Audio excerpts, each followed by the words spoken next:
Hello, bienvenue. Pour ceux qui ne me connaissent pas, je m'appelle Soraya, je suis coach en loi d'attraction et ceci est le 7e jour de notre challenge. Donc avant de commencer, je vous rappelle juste que j'ai créé 2 cours. Donc dans la description de la vidéo, vous pouvez retrouver mon adresse email. Il y a un cours pour récupérer votre ex et un cours pour manifester une relation amoureuse avec une personne spécifique. Il suffit de m'envoyer un email si vous désirez recevoir plus d'informations. Et il y a aussi le lien du groupe Facebook dans la description de la vidéo. Alors, aujourd'hui, est-ce que quand vous pensez à votre désir, qu'est-ce qui est présent en vous? Le fait que vous avez l'impression que vous devez prendre beaucoup d'actions, donc il y a beaucoup de travail à faire pour avoir votre désir, pour atteindre ce but, ou que vous ne devez rien faire, qu'il n'y a pas d'action à faire, vous avez foi et vous avez confiance en l'univers, à Dieu, et que cette personne, cette chose, donc l'univers ou Dieu, va vous donner ce que vous voulez sans le moindre effort de votre part. Ou que vous allez devoir prendre des actions, mais que vous serez poussé, vous serez amené à les prendre sans vous en rendre compte. Et c'est ce qu'on appelle souvent des hasards ou des coïncidences. On se dit, comme par hasard, j'ai fait ça et j'ai reçu mon désir. Si j'avais pas fait, j'aurais pas reçu mon désir. Mais c'est pas vraiment des hasards ni des coïncidences, pardon.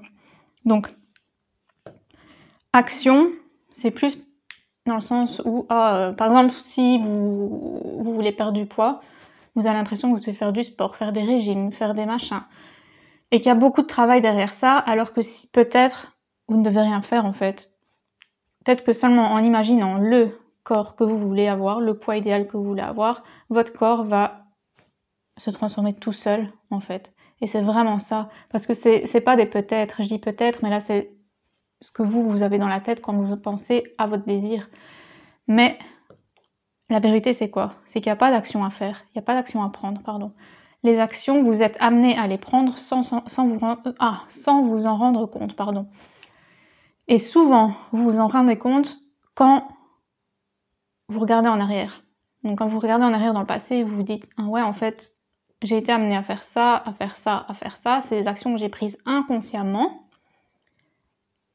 Mais je les ai prises afin d'avoir mon désir. J'ai été poussée à faire ça, j'avais l'intuition de faire ça, ou pas forcément une intuition, parfois on fait les choses parce que c'est dans la logique des choses. Aller à un tel endroit parce qu'on doit aller à un tel endroit, aller à cette pompe à essence là parce qu'on n'a plus d'essence, et comme par hasard on achète un ticket de loto dans cette pompe à essence là, et on gagne au loto. Vous voyez ce que je veux dire? Donc c'est vraiment des actions. Les actions sont nécessaires, mais elles ne sont pas conscientes. Donc c'est vraiment ça que j'aimerais que vous ressentiez. Donc est-ce que quand vous pensez à votre désir, vous avez l'impression qu'il y a beaucoup de choses à faire, beaucoup de travail, ou que c'est bon, ça vient tout seul, vous avez confiance, vous savez que vous avez demandé correctement.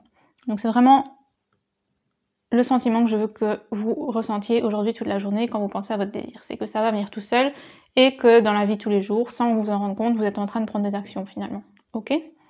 Donc l'affirmation que j'aimerais que vous recopiez 3 fois dans les commentaires, c'est « Je ne dois pas prendre d'action afin de manifester mon désir. Je ne dois pas prendre d'action afin de manifester mon désir. Je ne dois pas prendre d'action afin de manifester mon désir. » Et voilà, on se retrouve demain. Merci, bye bye.